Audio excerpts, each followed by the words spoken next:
Hi, welcome to episode 4 of Knits and Giggles podcast.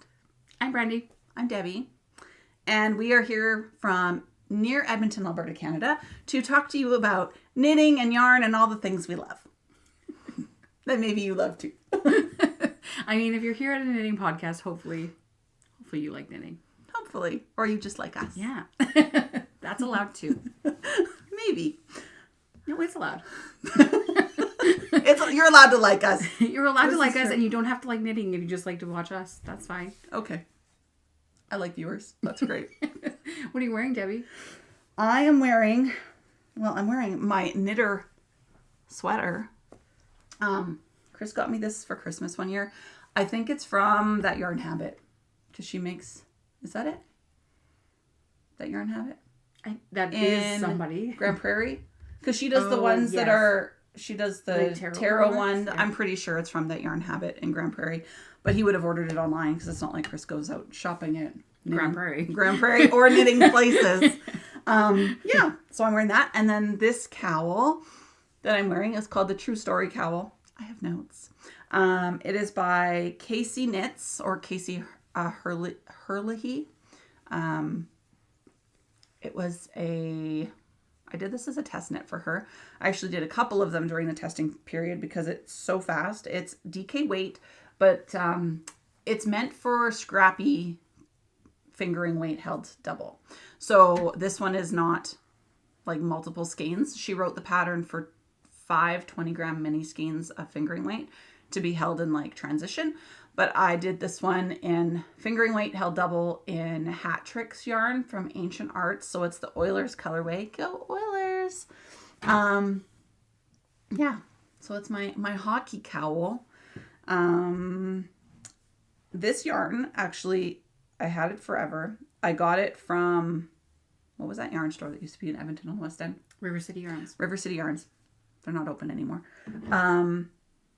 Actually, I think Chris bought me this yarn selfishly so I could knit him Oilers things.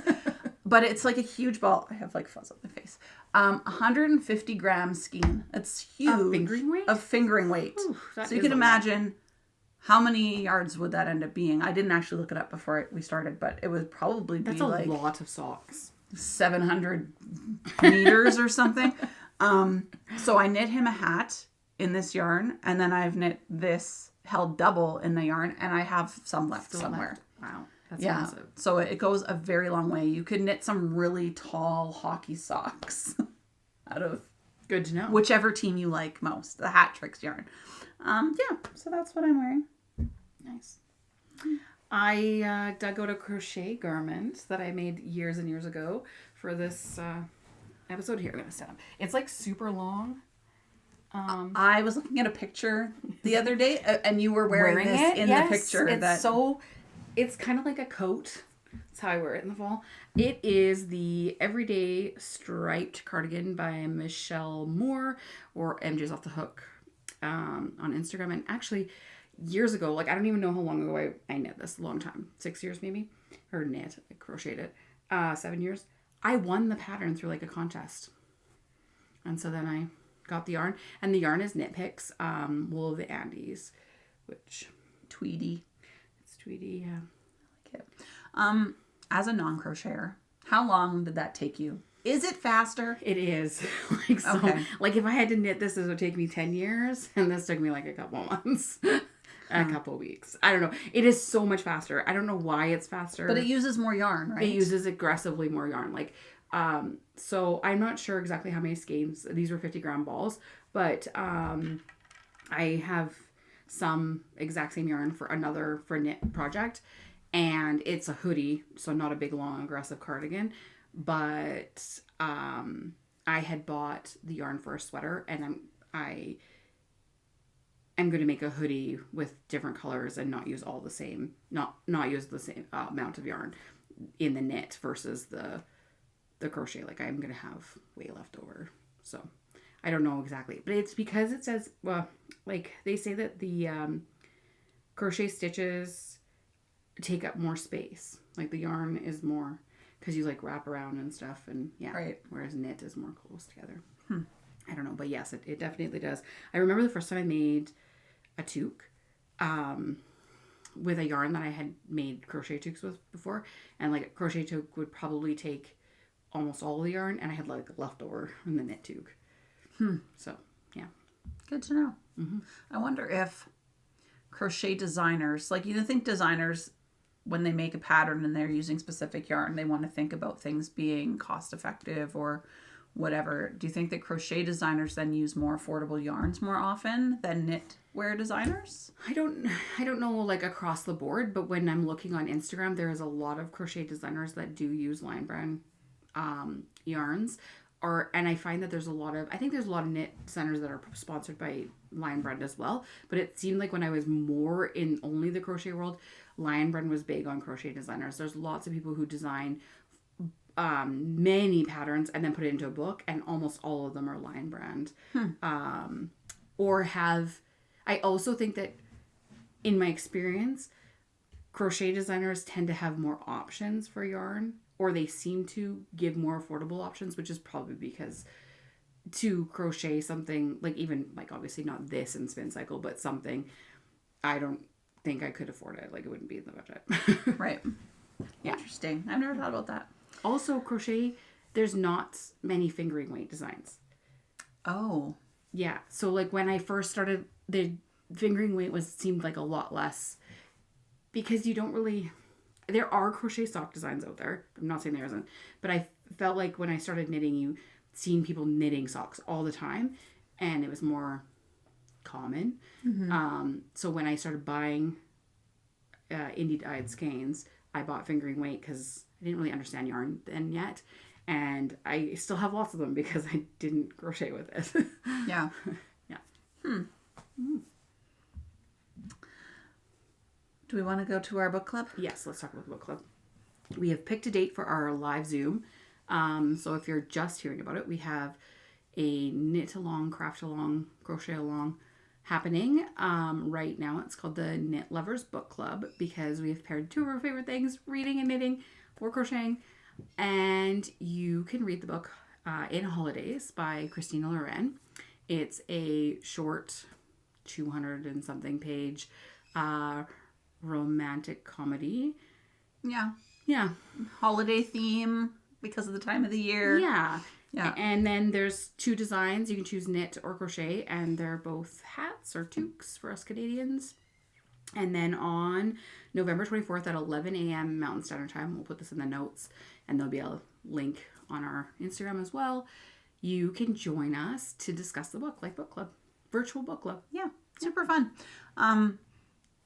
I don't know if we'll end up posting questions in advance to that. So maybe the people who sign up for the Zoom, we can send them like little things like prompts to think about to talk about the book. We're going to email you the Zoom link. So yeah, we could just throw in a couple of the prompts. So you have, because I said this last time, it's not fun being caught unaware. Yeah. We'll give you a couple of questions so you can think about if you want to contribute. And if you want to come and just listen to other people talk about the book too, you don't have to answer every question. And if you didn't like the book, or didn't finish the book, you can still come. Please do. Because that's valid and normal to not like everything. So I've been there. Debbie and I went to a book club last year, and I didn't finish the book. It was the first book club book that I didn't finish. I didn't really care for it. It was short stories, so it was kind of a combination of I didn't really care for the short story versions. I didn't care for the writing very much. I couldn't get into it. And it was really honestly a matter of like, do I really want to put my time into reading this book that I'm not enjoying? But we went to a book club, and it was quite funny because we were like, oh yeah, we didn't really care for it. 2 stars, didn't finish. And then people were like, 5 stars, best book I've ever read. It was amazing. We were like, how? You need to read more books. No, just kidding. Everybody, the thing is it's valid because everybody sees and hears different things in books and gets different value. Yeah. It's fun.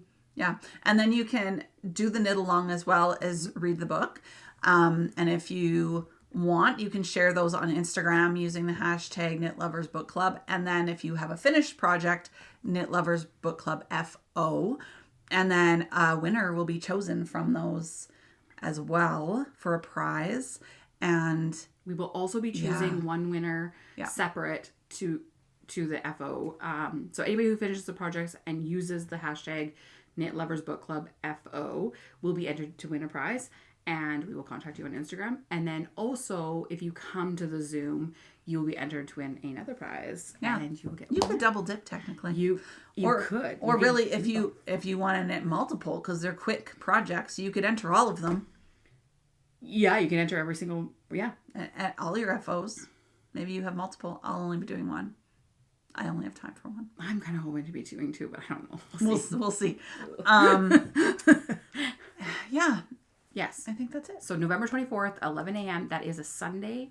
We wanted to be 11 Mountain Time. So if you're, east or whatever, then it just be a little bit later for you, a few hours later. But daylight savings is this coming weekend. So does How does that affect people? I don't even know anymore. It has to. It affects people like Saskatchewan because we're on the same time zone as Saskatchewan, and then we're not because they don't change. Correct. But then it'll be Mountain Daylight time. So but then Ontario still changes, so then they're still technically 3 hours ahead, right? Or 2 or whatever they are. I don't know. I think they're only 2 because I'm flying to Toronto soon and it's 2 hours ahead. Really? I think so. I don't know. They're ahead of us. That's all I know. Yeah. But you know what? There's a time zone converter. You can just Google it. Time zone converter. And put it in. It'll be fine. UK is 7 hours. That I know. I don't know Canada, but I know the UK is 7 hours ahead. That's important. Okay. Super important. Yes. Come, read the book, join us, talk about the book, do your finished object. Prizes. Those are the keynotes there. Yes. All right. Perfect. Whips. Well, we just talked about the book club, so I will show you my book club knit. So I'm doing the knit classic ribbed hat. That's the knit book club project. The pattern's by Pearl Soho. Yeah. And it's free. These patterns are free. Both free, yeah. It's very flexible and so you can do stripes. There's a whole bunch of options if you are not comfortable doing your own. I did my own stripe pattern. But yeah, there's tons of options and then lots of options for the crown. It tells you how to do it. It's really good. I messed up twice. So this is actually the kids version. The kids size. Ask me why I made a kid size.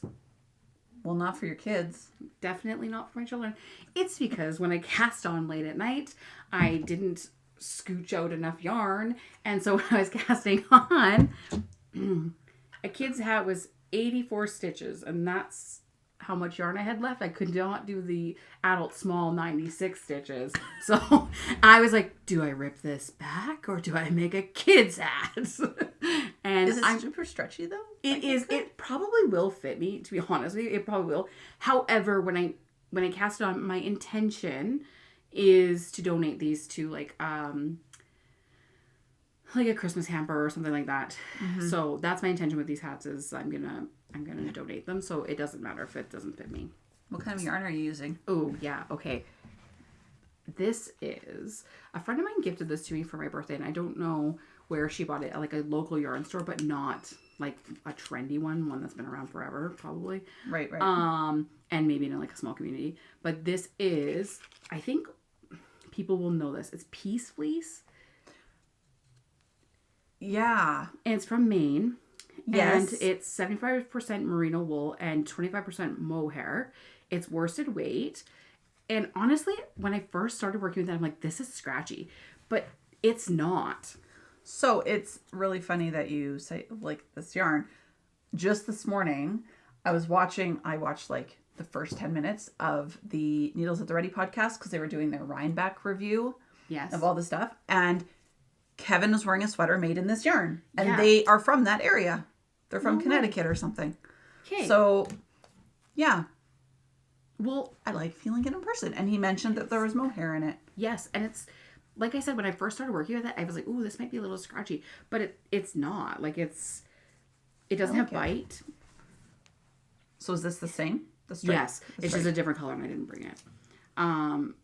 There's, like, lots of... squiggles. No, like grass in it. Yes. So it's rustic. It's very rustic.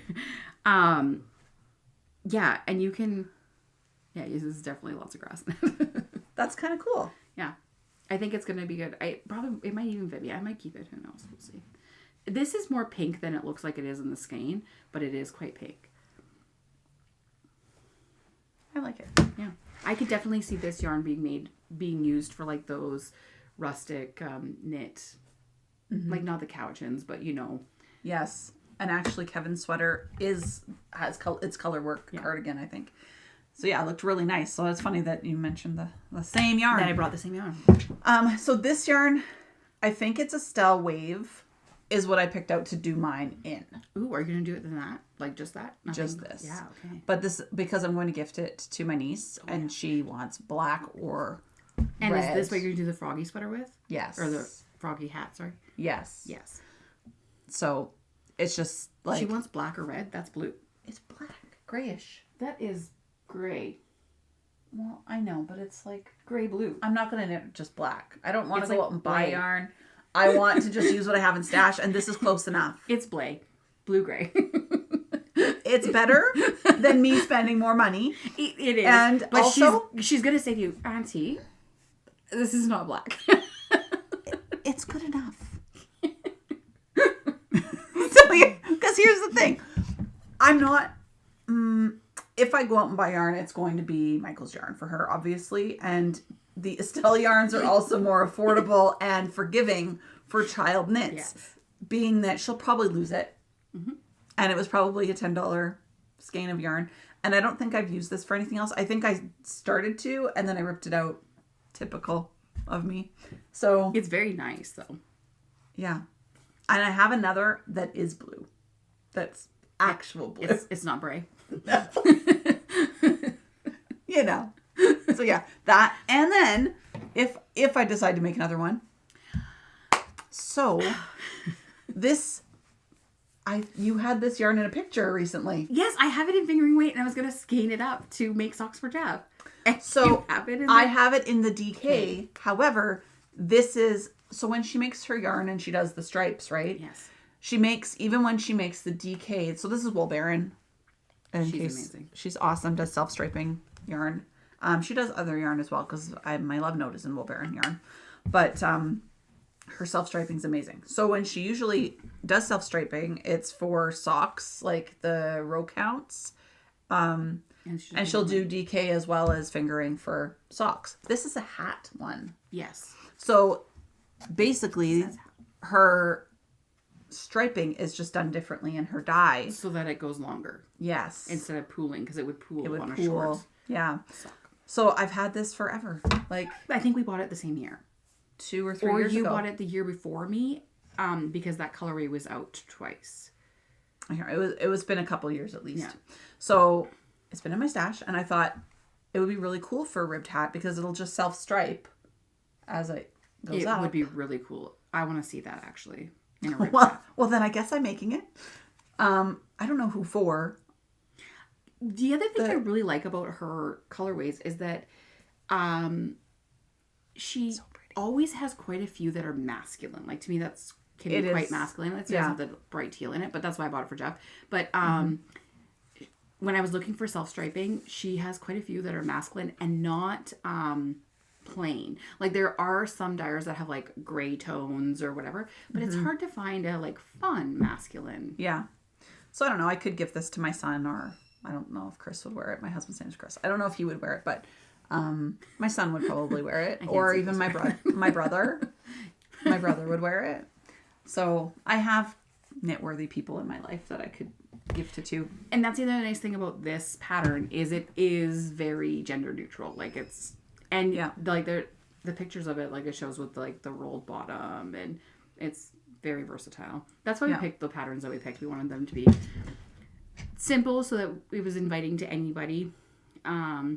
Quick knit, so because it's Christmas time and we're getting to be Christmas time, and if you want to give a gift, and also just even if you don't celebrate Christmas, December always seems like it's cold. People need hats. She says cold. I was gonna say shit show. It's a shit show. It's a cold shit show where people need hats and fast knits. Yes. Oh, God. We're on the same page all the time. Yes, absolutely. Okay. Do you have any whips? Because I have one more, but no, because Well, Debbie, you didn't cast on a pumpkin at the last minute? No. Debbie and likes to be an overeager. I was going to, but I'll tell this story later about all the jobs I have now. But, but basically, I don't have time to just whip up things. However, I did just sign up for a sample knit today with Jody of Grocery Girls. So she's sending me yarn tomorrow. Quick question. How's your thistlethorn coming? I was going to say, I haven't worked on it at all since last time. So I actually emailed the designer and I was like, I am so overwhelmed to get this done on time. I will 100% finish it because I really want to. And it's the cap sleeve version. So it's not, once I finish the body, it'll be super fast to finish the sweater. She has this much of the body done. Yeah. And I'm going to make it longer than the pattern calls for as well to fit my body type. So I can't wait to see it. I didn't pull it out to show it because you guys have seen it now multiple times, so there's no point. But yes, I'm going to be knitting the Magpie Darling shawl for Jody. And it's, who had the bling bar? Oh, Amanda Kafka. Amanda Kafka. So it's Amanda Kafka's pattern, I'm pretty sure, the Magpie Darling shawl. And it's a one skein wonder kind of thing. And she wants it. She's going to be sending me Majestic Fluff, which was her alpaca cashmere yarn held with a bling. So it'll be blingy. Oh, you're super soft. You're sample knitting it. Sample knitting it for Jody. Okay. I thought it was test knit, and I was loaded with a question. I was going to be like, you don't wear shawls, Debbie. No. Why would you make one? No, but that makes more sense. It's a sample knit. So Jody's sending me the yarn. I'll knit it for her and then send it back. Yeah. That's awesome.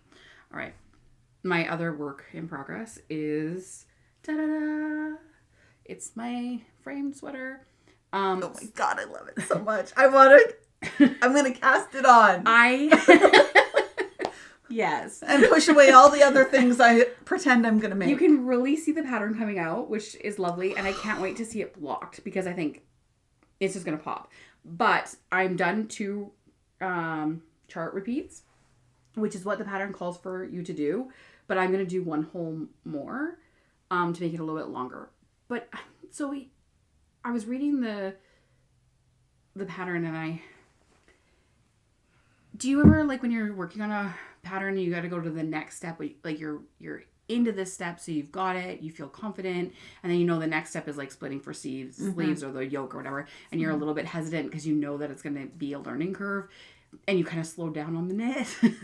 Well, I'm getting to this point where, because I read that if you add length, that's totally fine, and she tells you how to do that, and to do it in rounds of 13 so that you're getting the pattern repeat. But she said if you change it, note that you might have to start at a different spot for the yoke. But she doesn't say where, which I guess kind of makes sense because she doesn't know how many rows you're going to add. Right. So I got into my head and I was like, if I finish, I won't know where to start. And so I knit a hat. So yeah, but now that I've thought about it, I think I'm going to do the full 26 rows and then I should just be able to keep going because it will end at the same spot. So that was I am an overthinker. Yeah, so I got to do 26 more rounds and then start to do the yoke, which is when you have to purl. Colorwork purling. I've never done that before. Well, me neither. So yeah, one day. I'm hoping it doesn't slow me down aggressively because right now I'm just like, I want to wear the sweater so much. It's really nice. I don't think I could have. I cannot start it till I finish the Thistlethorn because otherwise I'll never finish the Thistlethorn. I just don't think I could have picked better colors. Like, I nailed it. It's basically what you're wearing. It's almost the exact same. What? Are you saying there's a trend? But yeah, so if you're thinking about doing the framed though, as somebody who's only done one other colorwork project, I would say that it becomes fairly intuitive. My first round of the chart, I was like, oh, I don't really get this. And then the second one, I was like, oh yeah, okay. It's starting to like compute in my head. 3, 3, 1, kind of get to it. Yeah. Did you see on Instagram those socks that have like that same quilt star pattern on them? No. I bet you I didn't even save it, so I might have to just try and remember. Well, while you're looking for that, did you see all the Rhinebeck framed sweaters? Oh my god, it was crazy. It was I have like the picture, major like, FOMO. Me too. And if we do go, I'm gonna have to knit Andrew Maury's pattern. So when I go, not if, I will knit it so I can be in a picture too, because that's great. It was I couldn't believe crazy. how many there were. And all the colors, like a lot of the colors weren't colors that I would knit and wear, but I still was just like, wow, that's gorgeous. Wow, I would never thought of that color combination. Oh, those are adorable. So the quilty cabin socks is what they're called, and I saw them pop up on Instagram, and they have that same quilt star as that sweater. Mm-hmm. Yeah. And there was ones on Instagram. So this pattern is by... Who is this? Crooked River Crochet. Oh, are they crochet socks? No, they're knitting. No, they're knit. So, yeah. I'm like, those are not crochet. No. But there are ones on Instagram where the pattern is all over the whole sock and not just in the cuff. Oh, I think I'd find that difficult. I don't know if I would like that either when I'm wearing my socks. I wonder if it's on the projects.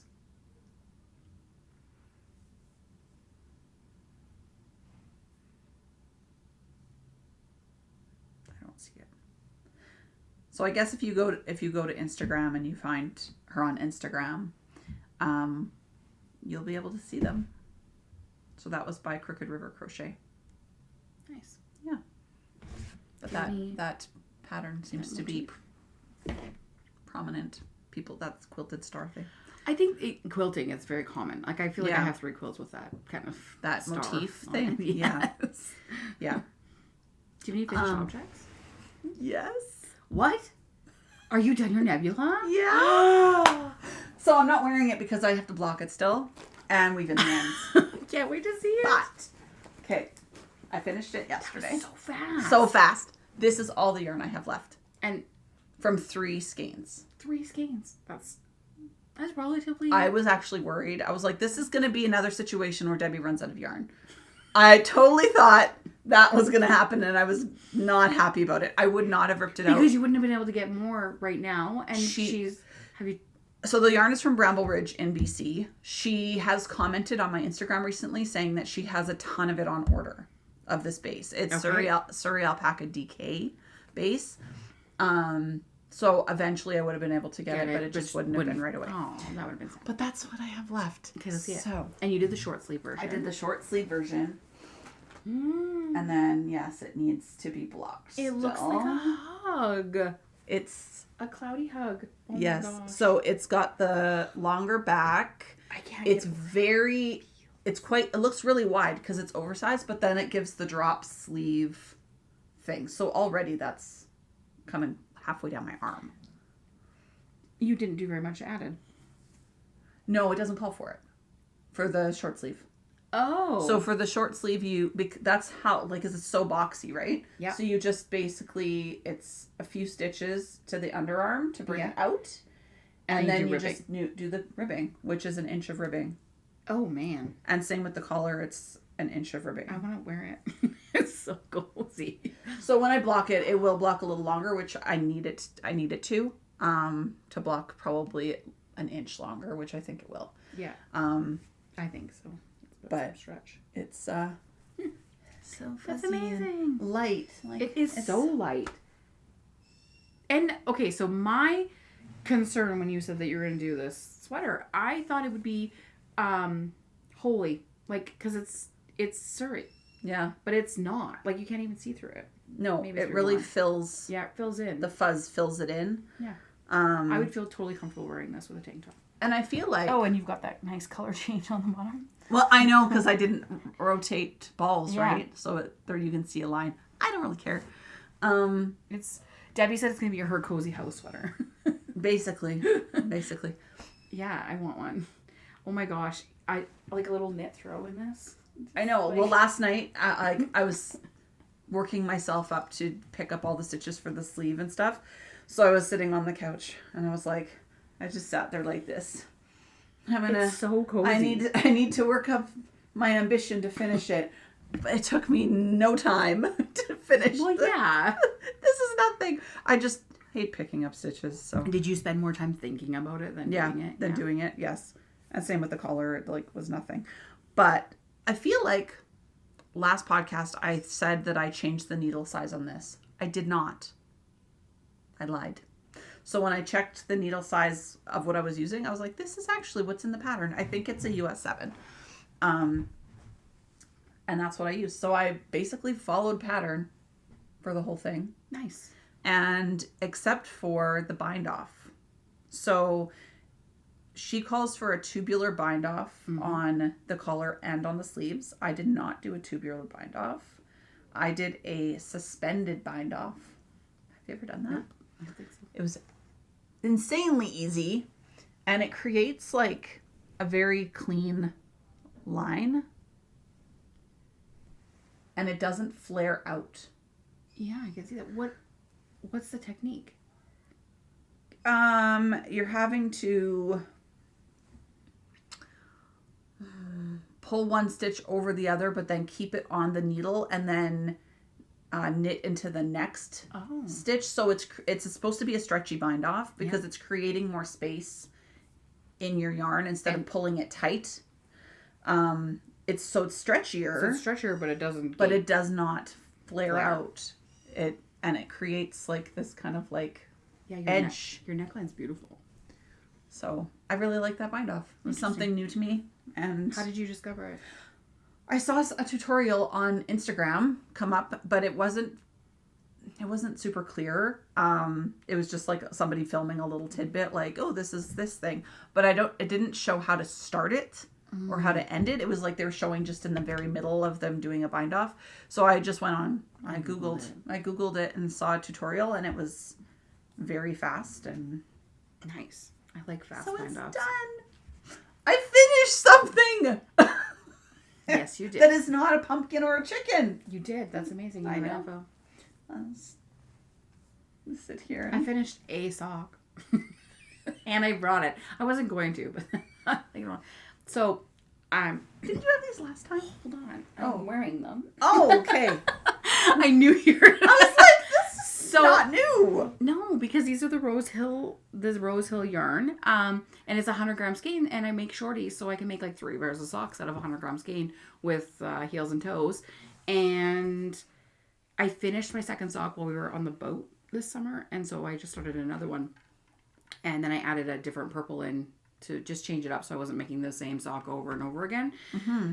But because I added the purple, I have so much of this Rose Hill. I need to make one more sock still, obviously, but I'm going to be able to make like at least another pair of socks. I kind of contemplated sending that one to Socks for Sam. So is this striped? I just, every other row. You did. Okay. Because I was like, no. It is more purple. It's because the variegated colorway has purple in it that blends. So, right. Yeah. It's cool. It basically, it looks like it's just variegated colorway. Yeah. Like I didn't realize that you were using another one in there.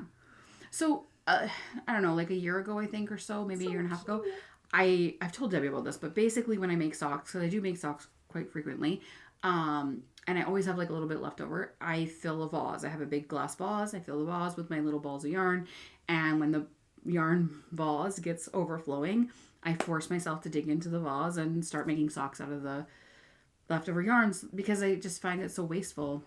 Yeah. And I have so many skeins of sock yarn that I want to knit new socks with. But my yarn vase is getting a little crazy, so I'm making scrappy socks. I have a candy vase. Yes, you do have a candy vase. Like right there. Basically the same idea. Yours is bigger. Maybe I need a bigger vase. Mine is mostly DK weight yarns in there though, I would say, because I use that more. So that's like all my scraps that I pull from to make other things like scrappy. I only put fingering weight in this particular vase. But I'm getting to the point, so I used to only really have fingering weight yarn left over, but I'm getting to the point where I'm knitting other things and I'm needing to make another vase with leftover yarns. Mm-hmm. Yay! Yeah. Yay FOs! Yay FOs! Okay, what else? Wish list?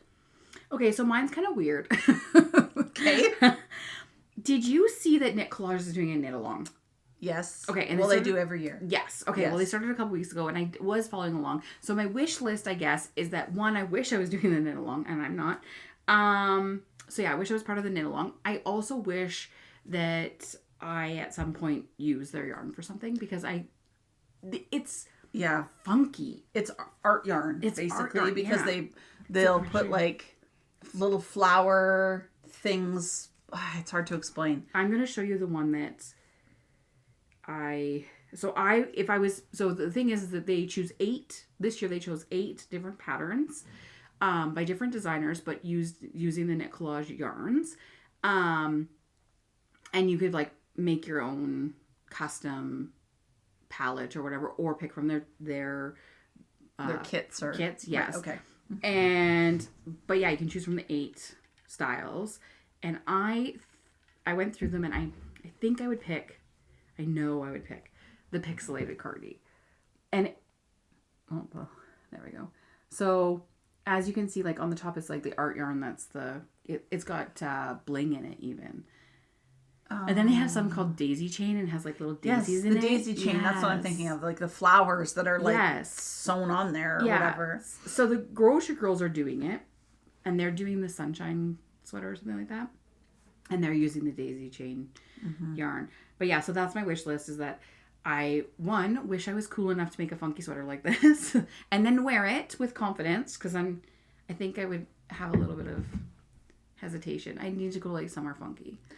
I think, well, again, when I talk about this in a little bit, now that my days are not mostly spent at home, my wardrobe is much more versatile. So I could fit that kind of thing in my wardrobe and not feel like I'm wasting it by just sitting at home or working at home and wearing my sweats or whatever. Yeah. So and this particular item, like some of the other items, are a little bit more out there and more artsy, and like fashion-y. But this one, I think you could easily pair with like a dark tank top or something like that, and a pair of jeans, and be quite work ready. Well, cute. She's wearing overalls. She's wearing overalls. Super cute. Yes. So this is one more. It's not a wish list, but I didn't know where to put this in, and now we're talking about somebody with cute overalls. During the Rhinebeck weekend, I was scrolling and having all the FOMO, but it's because lots of the makers that are following, or pattern designers or whatever, they were at Rhinebeck, and they were sharing lots of people that were in their designs, whether they're at Rhinebeck or not. And somebody had shared, I'm just looking for her name, this person, she was wearing a framed, actually, and so I went to her Instagram, and now I've like fallen down the rabbit hole, because I just love her style, and I'm really loving her Instagram, and like scrolling through and just seeing all the ways she has lots of hand knit garments, as well as a lot of hand sewn garments, and just seeing all the like combinations that she's put together is very inspiring to me. So on Instagram, she's Edmiston Creations, and her name's Alicia, and I will bring her up. But that's my other wish list, is that I wish I was cool enough to you want to style your knits better? Yes, and then maybe put them on Instagram and feel confident about my pictures, because I hate pictures of myself. Right. I will try and take pictures of myself in my knits, but they're always selfies. Yes. So they're very weird angles, and yeah. So like, this is her Instagram. Like, look at that. She's pick one of them. Okay. Oh, yeah, that's the one with the frame. That's super cute. Right? This is actually the one that made me go to the ring light is causing issues. There we go. Yeah. And then she actually has a video on her Instagram where she is lifting weights, like big weights, in her framed sweater. Yes, it's like she's like framed in motion, and it's very versatile. I don't know if it's just not. Oh, there it is. Yes, right? I would never have thought to work out in my hand knit garment. I would never have thought to work out like that at all. I've done that in the past. It's a CrossFit. I have too, but I'm like, not anymore. Not in my frame sweater. No. But yeah, so like, I guess that's kind of my wish list, is that, it's kind of, I don't know. social media has its negatives, but it is kind of nice seeing how, and I also think that watching someone like her style her knits gives me a little bit more confidence of wearing my knits more frequently. I think so. My cleaning lady, her name's Lisa. She's amazing. Not that you would ever hire her because she won't take on any more clients. But she was at my house the other day and I got home from work and she was here and was saying how she was talking to some younger girl.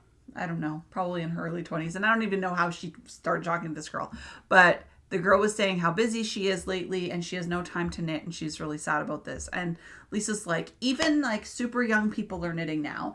And I think that that's like societal preconceived notions about knitting and crocheting and crafting is that it's an old lady's thing. Yeah. And so when we think about even styling our knits, we've only seen them in certain contexts for so long, maybe, or in, you know, what people think that they should look like, frumpy and whatever. But things are becoming so much more modern, and even in the stores now. So there was a lady that at Knit Night that I was talking to that works at Kaylee Boutique. It's a boutique women's clothing store in Sherwood Park. And she was saying that there's crochet sweaters in the store and how pricey they are. And her sister's like, I could make that for you and it would be no problem. But I'm like, yeah, but then you spend way more money on the yarn probably to make it. But the point is, like, things are trending and more common and becoming younger. And so it's more inspiring to see people styling them on social media to inspire craft in other people. So, well, and I think we're getting to a point too where, like, lots of times, like, you'll see a sweater and I know it's hand knit because I know the pattern because I've seen it, but I don't know if you would know it's hand knit when you see it out in the world if you're not a knitter. Well, even some of our friends that knit and their items look commercially made. Verna's cream sweater, I don't know what the pattern is called. I want to say Evermore, but that's not, I don't think that's right, but it has like the lace pattern. That sweater, I'm sure you could find something similar in a boutique store. Yeah. Yeah. Speaking of that, like what you said about like the designs being frumpy or whatever, that's the thing about crochet designs. When I was crocheting, and I started in 2015, 2016, there was not a lot of designs of crochet wear that I would wear because a lot of it was like granny square or granny stitch, which is like very holy.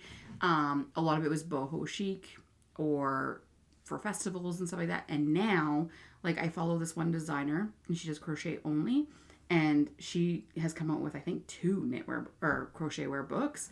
And a lot of her designs, if I was still into crocheting, I fell down the knit rabbit hole, but if I was still like wanting to, they are very classic and elegant and much more what I would say would be in a capsule wardrobe. Yeah. And more like kind of fits in with our generation. Mm-hmm. Yeah. So those are your things are changing. Yeah. Your wish list that's my wish items. list. That's my wish list. So mine, there were I wrote down FOMO for Rhinebeck. So we just go on and on about it because it was last weekend, and it just looked amazing, and I have to go. So my other things were the Shop La Mercerie in the States. Where are they located? Seattle. She just shared on Instagram a colorway that is from La Bien-Aimée. And what is going on here? Continue. Go away. Go away. Allow. No app. Don't track. Go away.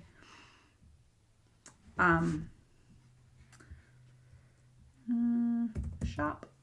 There we go. I have to bring it up. This colorway is called Autumn Hydrangea, and it's La Bien-Aimée makes it for her store, and it's on so many different bases, and it is my aesthetic. I'm touching the mic, so you might get feedback. Sorry about that. I love it. So that's on my wish list, but it is a little more pricey, which I understand why it is. But I really need to decide what I would make with it before I purchase it, because I want to make sure I get it on the right base, intended for a project, and get enough of the yarn so I don't run out. And yeah, but it's really pretty. It's like rose colored and has some other colors through it, and I like it. And then the other thing on my wish list is from Ginger Snap That. Her name is Kim. Ginger Snap That 1, the number 1, on Instagram. And she posted these bags yesterday, and they are the Midnight Owl project bags. And I just really liked the fabric.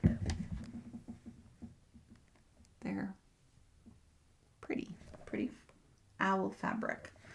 And Kim makes really quality constructed bags, and she has different styles like that have the hinge openings. I love and the owl. Yes, they're I would really like that one. They're pretty. That's really pretty. Those are like, that's your color. Yes, palette. It goes with the yarn I just showed. I could make up a kit. I don't know what I would make, but yeah. So those are my 2 wish list items right now. I thought of one more. So remember when I sent you this? Of course, it went off. That Treehouse Knits, Lauren Madison, is coming out with a whole line of indie dyed yarn for Noah Kahan. Yeah, I was like, no, I don't remember this. Now I do. Yes, I remember. So Noah Kahan is a musician that Debbie and I went to see in March, and I'm not exaggerating when I say that this concert changed my life. Was it March? Yes, it was spring break. I feel like it was not that long ago. Yes, it was at the end of March, right before spring break, and it was. So just a little story here. So Debbie texted me at like 9:00 in the morning. Sends me a screenshot of 2 seats that were like upper whatever, and they were expensive, but not like out of our budget. And she said, these 2 are available. If I can get them, will you go with me? And I was like, yes. And then I was like, I need to have a shower because I'm going to a concert tonight. My hair needs to dry. And so like I ran to my bathroom like a crazy person, and then ding, they're sold. I can't get them. So we went back and forth like 45 minutes trying to get these tickets. I tried, she tried. They showed that they were available on Ticketmaster, and then I think it was hours. It was long. Well, we gave up for a little bit. Right. And then Debbie's like, okay, if I can find some more in this price range, will you go? And I was like, yes. And I had something going on with my kid. So I was like planning ahead because my husband was away at work. I'm like, okay, how am I going to make this work? I will make this work. I'm going to do this and do that and whatever, get them all ready and yada, yada, yada. And then at like, the concert was at like 7:30. At like 4-ish, I was like, we're not getting tickets. It's fine. So, because it was previously sold out.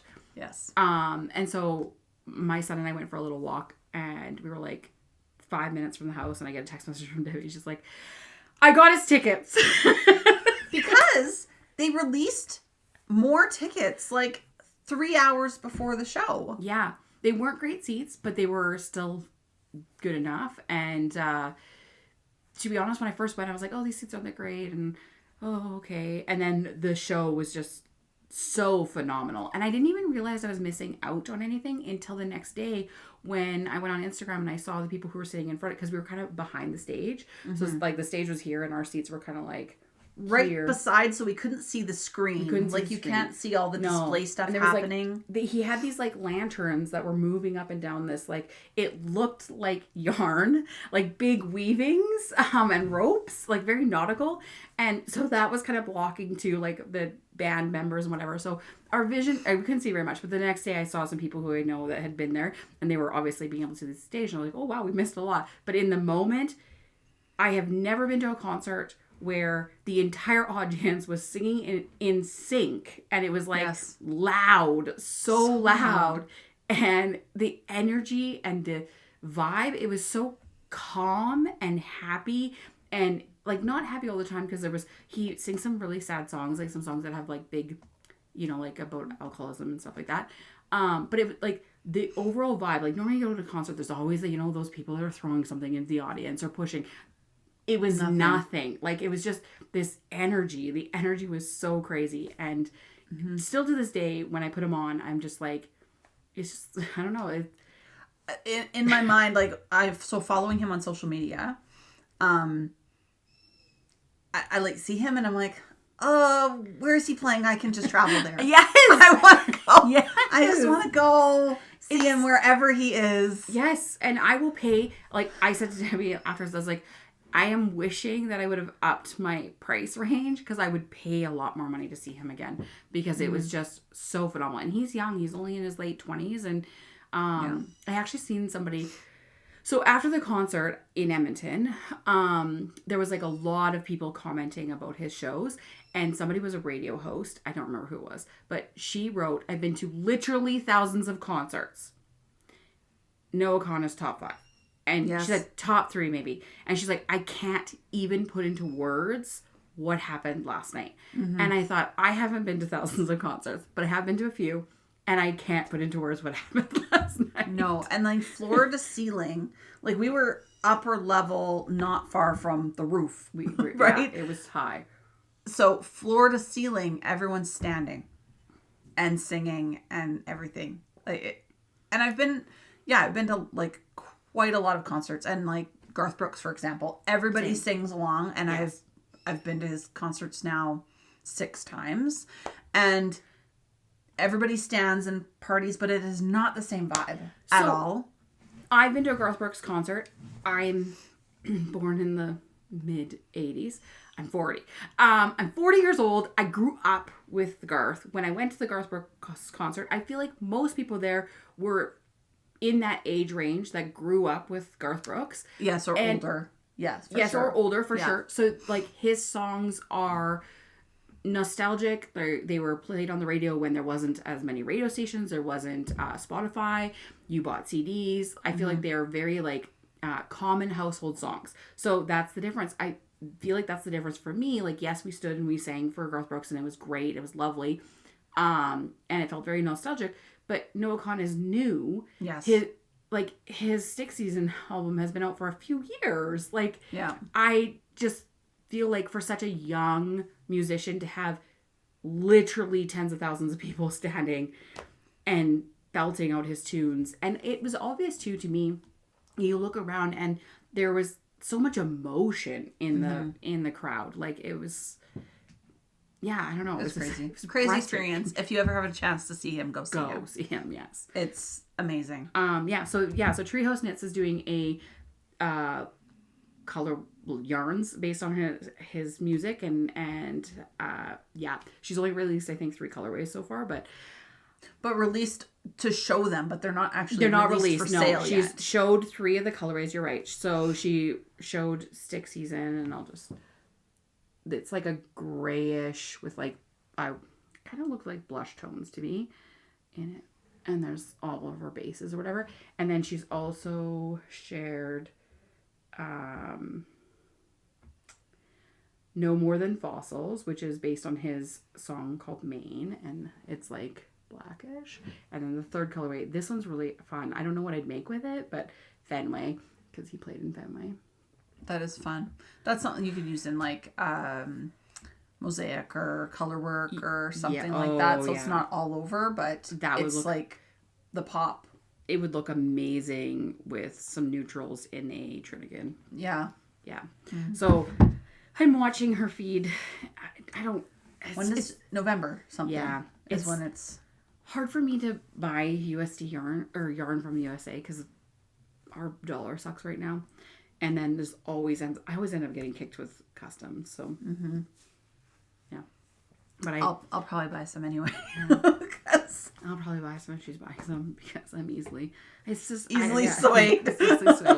Influenced. So easily. Yeah, so that's my wish list is I'm hoping to get some of that yarn and I can't wait to see all the colorways. When I seen it, I like, I'm like, yes, I'm an emotional person, but I was just like, I need to see all the colorways like right now. And they're not out yet, so you can't. I know. You message her. Can you please just send me a CD? Send me the previews. I'll share them. I'll talk to you about it on the podcast. No, you don't even have to, and I will. Yeah. So that's that. So those were my wish lists. And what else? Do you have anything else on your wish list? Oh no, nothing. Do you have new patterns? I do. Yeah. Well, so the first one, bring this up on Instagram first. Good old technology. So this isn't necessarily a pattern that I'm sharing. This is a test knit call. So Crafty Bones on Instagram, her name is Leanna. She designed this crochet children's bonnet, and she's looking for test knitters. Oh, I see this. Yeah, that's cute. If anybody wants to test knit a bonnet. And it also, I'll just mention. So Leanna just announced that she just shared that she has breast cancer and was diagnosed in the summer. And she posted that on Instagram the other day, that she'll be going for surgery soon and chemo. So just thinking of Leanna. But also, it's Breast Cancer Awareness Month. October is. So get checked, people. It's important. So if you want to sign up for Leanna's test knit, go to her Instagram. It's Crafty Bones. And just send her a DM. Then my other patterns, there's always so many, but I have 3. So the first one is the Wild Iris hat. Where did I save it? In my favorites. Yep. So this is the Wild Iris hat. I haven't purchased the pattern yet, but I will, because I actually would like to knit this. My stomach is growling. I can hear it. Hopefully the mic doesn't pick that up. So the Wild Iris hat, it is a brioche brim, but then the body of the hat is just one color and not brioche. So you don't have to do any shaping in brioche, which is not beginner friendly. So this is beginner friendly because just the brim is in brioche. This one, I made notes about it, is by Brianna Arlene. Yeah, it's in DK and comes in 4 sizes.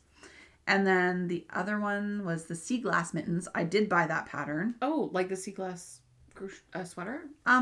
Or different? Is it by the same person? The Sea Glass mittens are by Wool and Pine Design.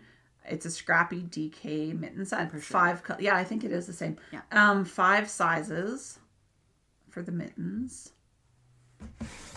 I love scrappy projects. I know, because we can use all those yarns that are in our jars. Yes. So these are the Sea Glass mittens, and it's 1x1 color work.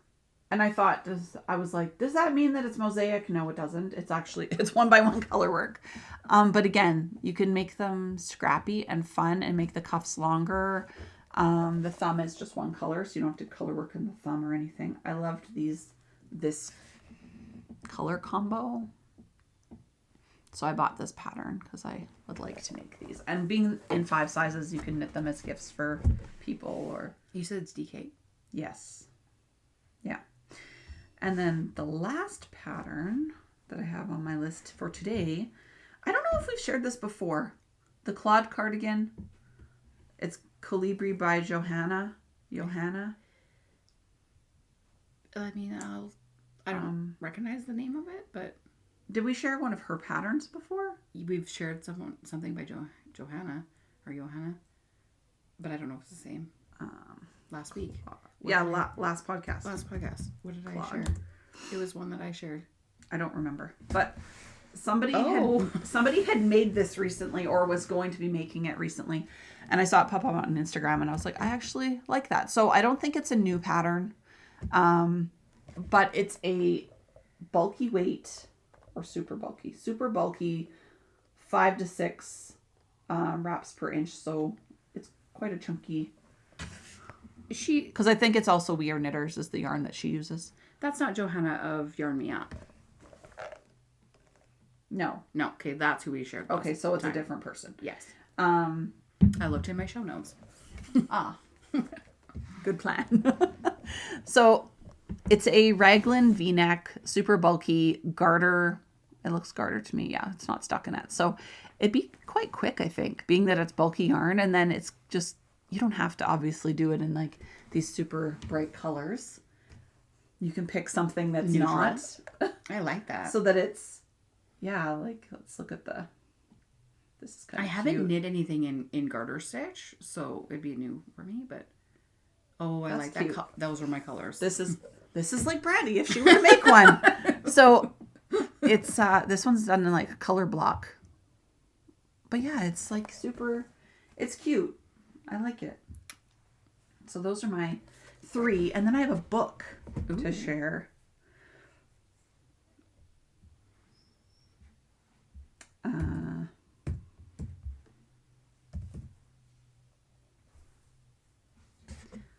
This book just came out, Meditation. So it is a knitting meditation book, and it has 30 meditations for knitters, crocheters, and stitchers to like follow along, I guess. And then knitting or crochet. Yeah, so I don't know if it's like they're like guided in the sense maybe it tells you, because I haven't purchased the book yet.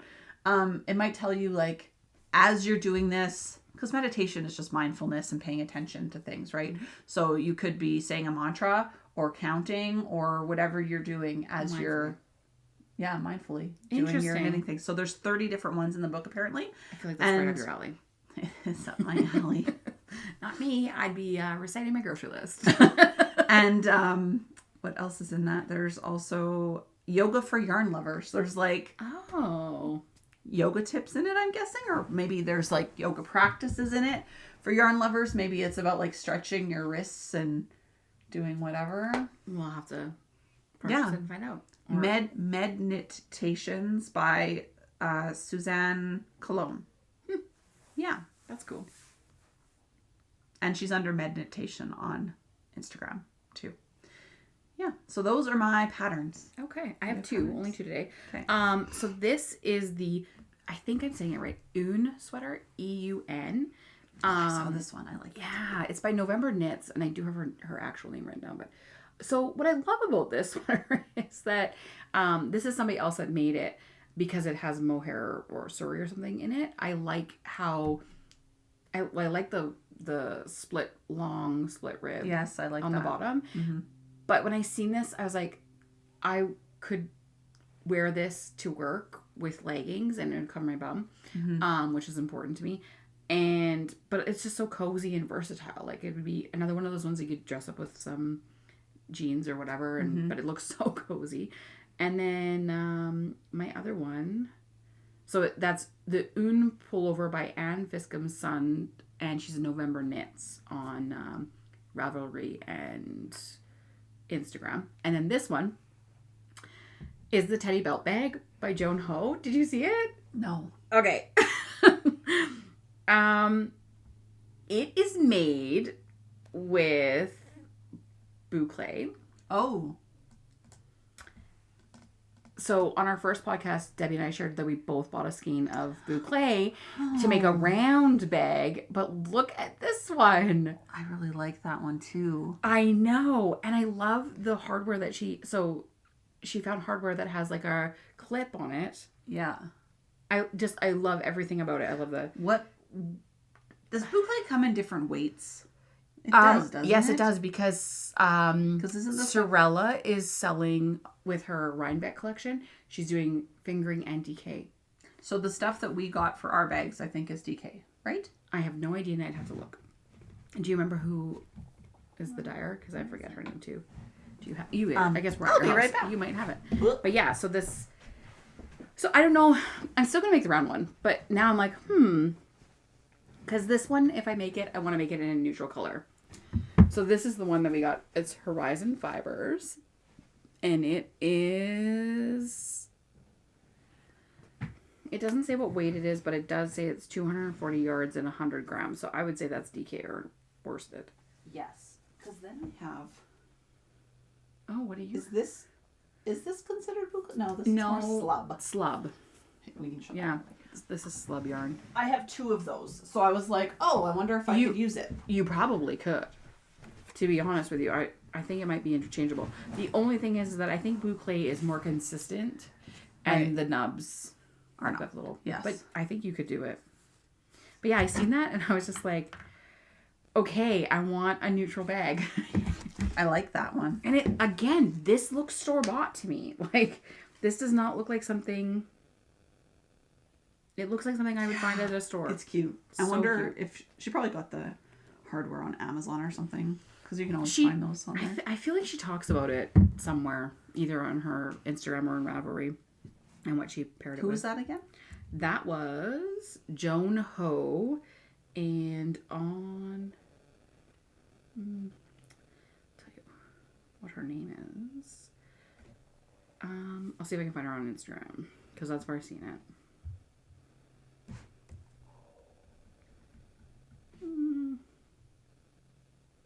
Okay, when I put Joan Ho in, it doesn't show up, but it's something like Joan Ho Knits or something. I don't know. I will try to find it and tell you. Well, that's fine. But Ravelry, at least it's on Ravelry. Yes. Well, I like Joan that. Ho on Ravelry. Okay. Yeah. Acquirements? I did not acquire anything, but well, you did. You acquired something. You acquired a new job. I did acquire a new job. Not as much fun as yarn. I did. Yes. So I'm working a second job. I started this week, and it works out really well with I teach preschool in the mornings, 3 mornings a week, part-time. It's great. I love it. And I'm dipping my toe into, I've never worked in a daycare. I have a background in early childhood development and education. But I've never worked in a childcare center. So this is new. I'm technically, I'm a relief. I was hired for a relief in and out of school care. So I've worked there twice, and I worked in the center once. And my first day was rough. I have a very, open-minded kind of way of teaching children or being around children, and I really respect children as individuals. And I know that childcare can be a hard place to be in, and everybody has different values, and I definitely was shown that day, and it really was a challenge for my little sentimental heart. But out of school care so far is doing okay. It's really different. Me and 3 other educators are in charge of up to 45 kids. I haven't had 45 kids yet. That's a really big ratio. I didn't realize. So out of school because care some of them are up to grade 1 to grade 6. But we do have we have a lot of grade 1s. I would say almost a third are grade 1s. And then I haven't had 45 kids. The most we've had 36. And to be honest with you, some of the parents, they come in, they get to our center at say 3:15 or something like that. And some parents, these kids are barely putting on their indoor shoes, and there's a parent picking up.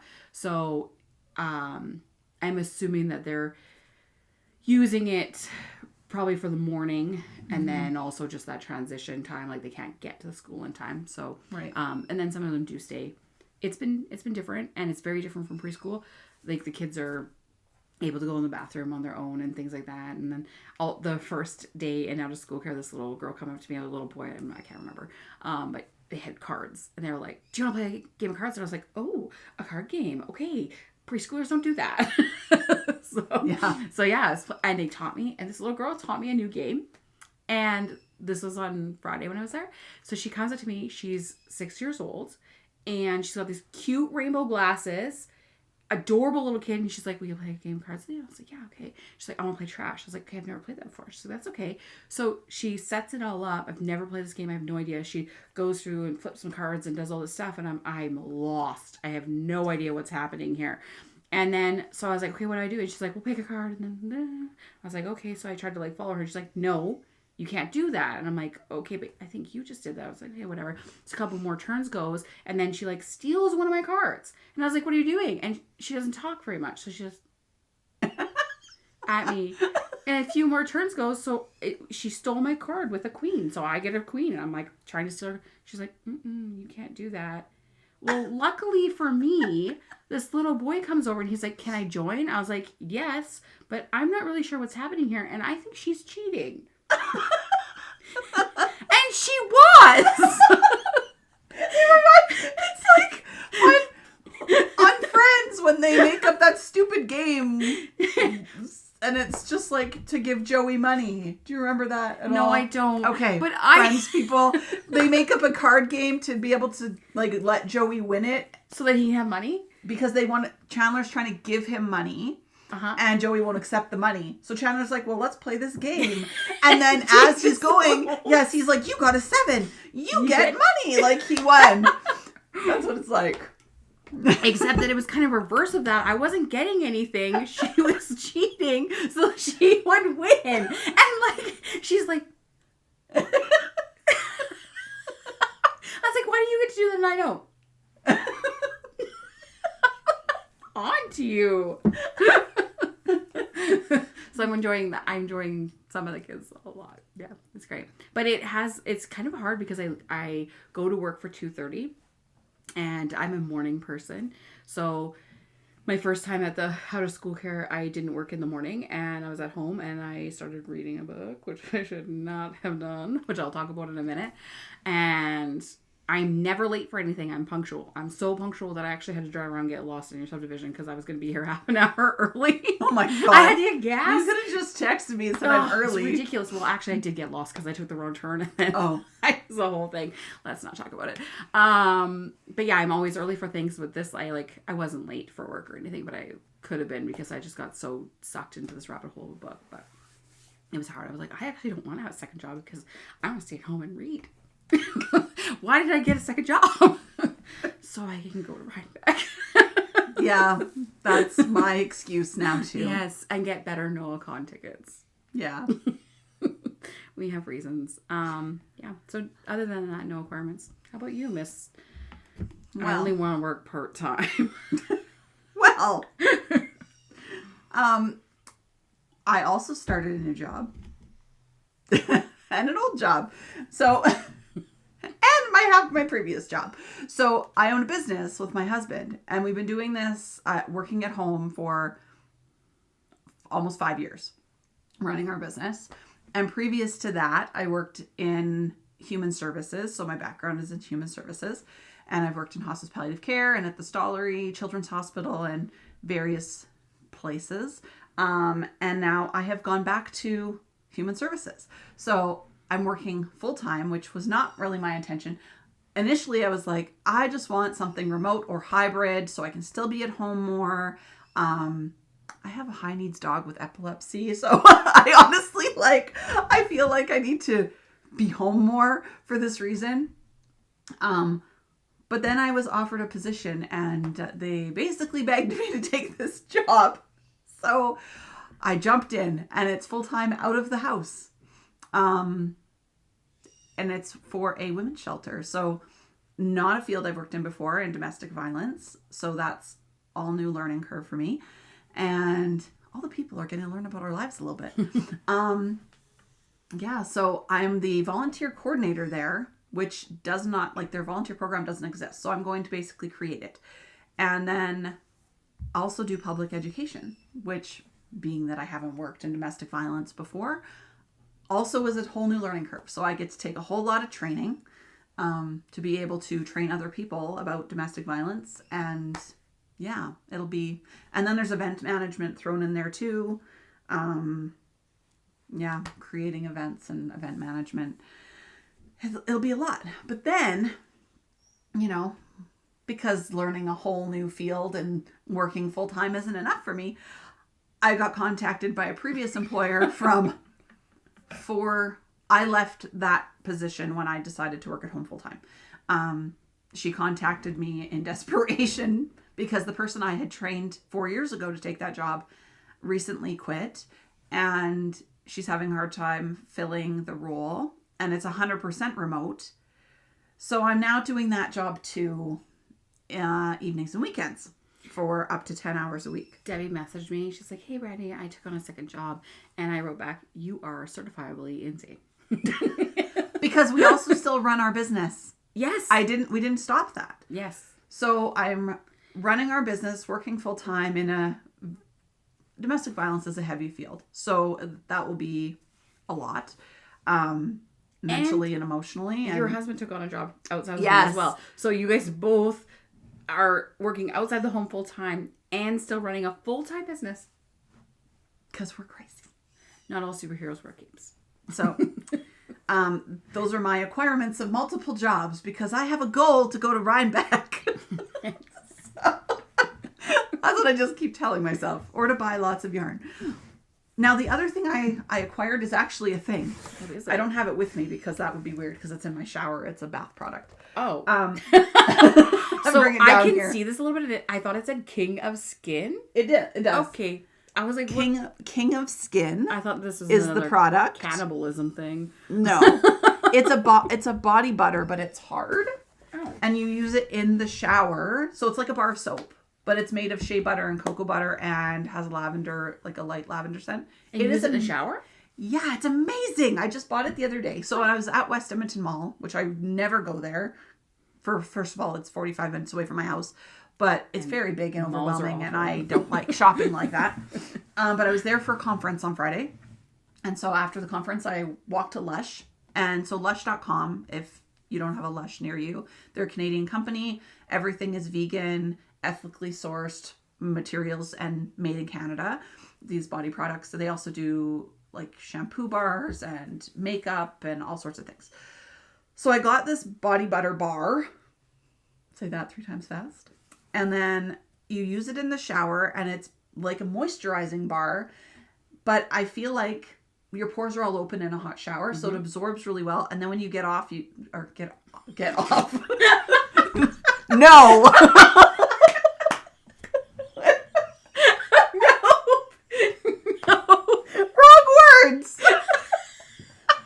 Yeah, we are letting that go. When you get out of the shower, when you get out of the shower, you just dry, but your skin is like smooth and moisturized. It's amazing. So last night, when Chris worked yesterday on a Saturday, because he's crazy, when he got home last night and he was having a shower, I like ran to the bathroom and I'm like, Chris, want to try something new? And he's in the shower and he's like, I don't know. And since we know how dirty her brain is. So I whipped the shower open and I'm like, that bar of soap right there. I'm like, Chris is like, this is not where I thought this was going. I'm like, rub it all over your body.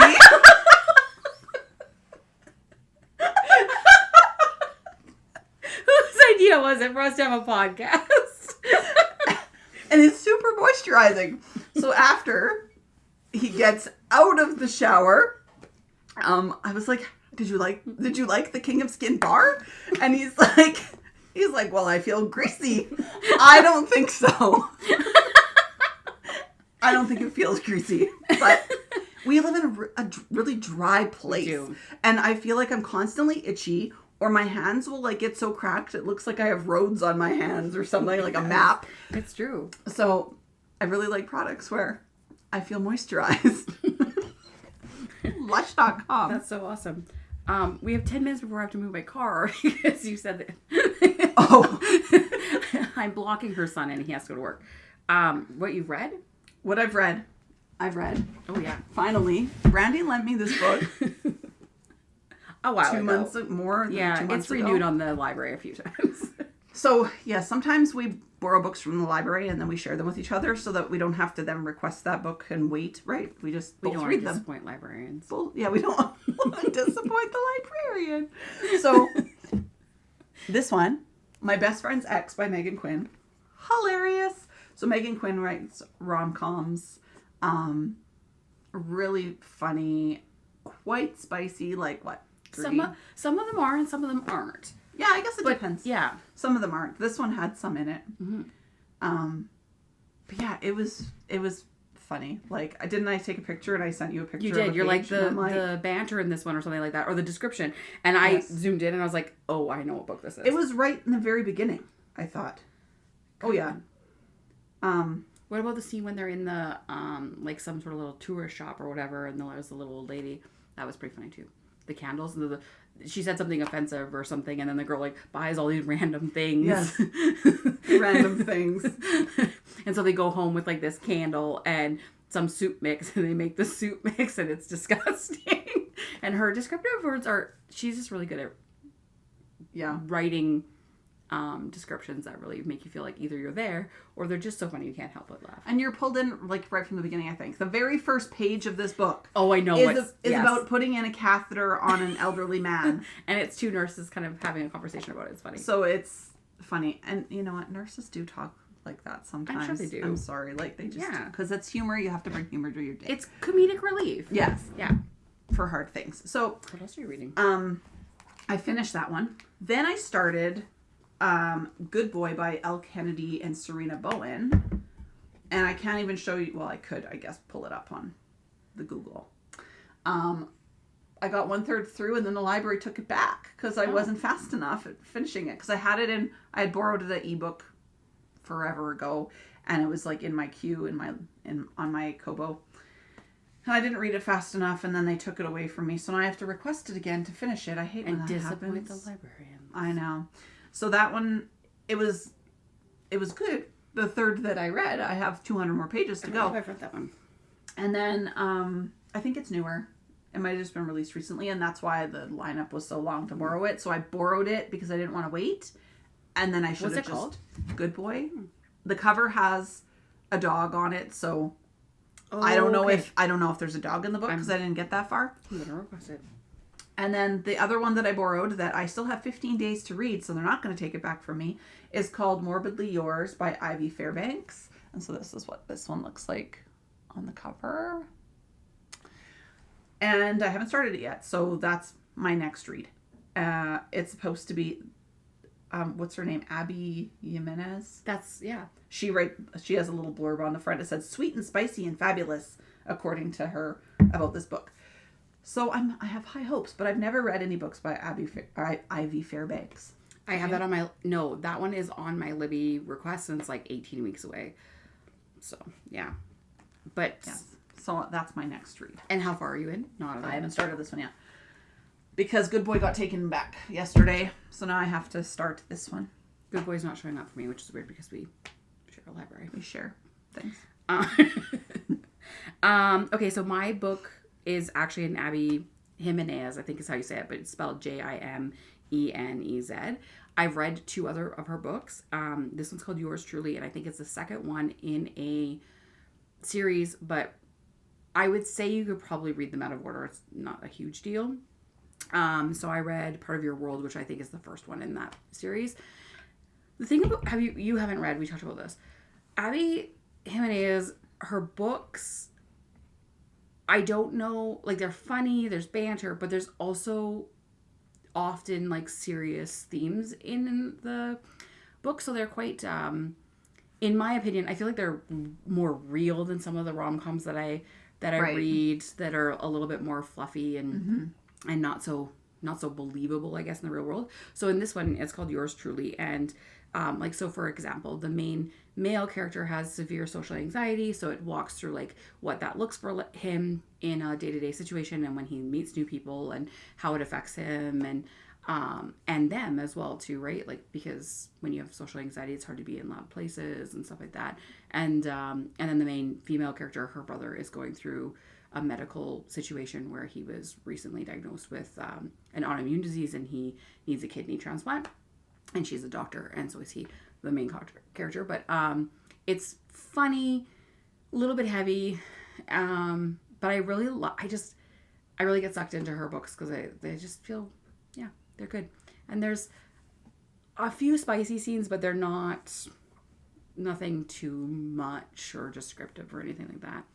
At least not in this book. I think in Part of Your World there was a few more spicy scenes, but I actually can't even remember. But all of her books kind of have like this, it's like that comedic relief. Like even though there's heavy things happening, there's like some kind of funny stuff. And one of the things I wanted to mention about the book is that he, with his social anxiety, so they fake relationship is the trope. And so he goes to her house for the first time to get a feel of what her house looks like, that so that in case his parents or whatever ask, like they can be on board and whatever. And so before he gets there, he's like, where do I park? And can we decide what we're going to eat beforehand? Because I need to know what I'm eating and all this stuff. And so she like tells him where to park and stuff like that. And I don't have social anxiety or anything like that, but I like to know where I'm going to park. And so later on in the book, he ends up surprising her somewhere, and without even asking, she goes and says, "This is where you'll park," and sends him a picture. And I was just thinking, like, I like knowing where I'm gonna park. So I can relate to that. Yes. Yeah. And you were talking about how you're always early. I am always late. Yeah. Which is why I didn't want to come early, because I was like, she's probably eating her dinner From yesterday. I'm ready. I'm usually late. Yes.